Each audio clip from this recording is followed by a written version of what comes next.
Greetings. We continue the second part of Daniel's explanation of the truth in Daniel chapter 11. We're in verse 11 today. The literal says, "And the king of the south direction, he shall be moved with bitter anger. And he shall come forth himself, and he shall make war with the king of the north direction. And he, the king of the north, shall set in a place a great multitude, and the multitude it shall be delivered into his hand," that is the south's king. Antiochus had engaged in battle, but had 10,000 soldiers killed, and another 4,000 taken as prisoners of war. These losses were out of 70,000 soldiers and 50,000 cavalry men. So verse 12 says, "And he shall take away the multitude himself in his heart. It shall be lifted up with pride. And he shall cast down 10,000s at his myriads, and he shall not win the victory."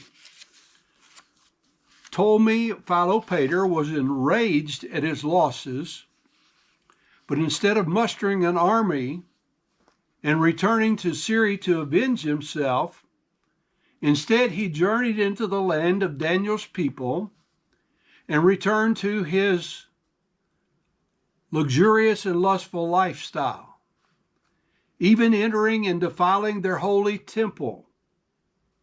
But these actions did not strengthen him.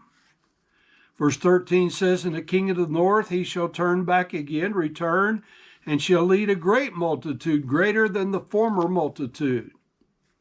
Meanwhile, while he's plundering, Antiochus the Great raised an even greater army than he had previously done, and once again marched through Palestine toward Egypt. Philopator now is dead, and the legal throne belonged to his younger son, Epiphanes. But an unpopular viceroy, Agathocles, was the real ruler. Verse 13 says, "And unto the end of the time period of years, he shall arrive himself, an entering one with great dynamic power and with much substance." Philip of Macedon, a third domain, lends aid to Antiochus in his second campaign. Arabs, rebel Egyptians, and even some mercenary Jews aided him for destroying Egyptian forces in Jerusalem. They apparently viewed this as helping them gain independence from foreign powers, and that would be Egypt in this particular case. So verse 14 says, "In those particular time periods, many ones they shall rebel themselves against the king of the south direction, and the sons of the malignant and malicious ones," robbers in the King James Version, "of your particular peoples, they shall be raised up for the purpose of to stand," that is, to be set in place of vision, "and they shall fall." Daniel 11:14 is very explicit about Jewish involvement and the purpose for it. This description of the mercenaries is interesting. They're called the sons of the malignant and malicious, mischievous ones. They are rebels by nature, and this is the cause in which they would invest themselves for a profit. Divine influence is implied by the phrase, "they shall be raised up for the purpose of to stand," or to be set in a place of vision. But they shall fall, and they shall fail in establishing their vision at this point in time.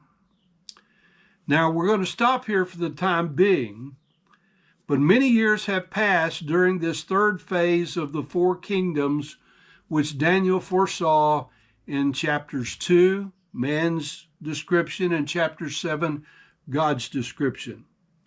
Remember, in 5 more verses, Daniel 11:20, we will have covered 137 years of this period, this Greek rule period.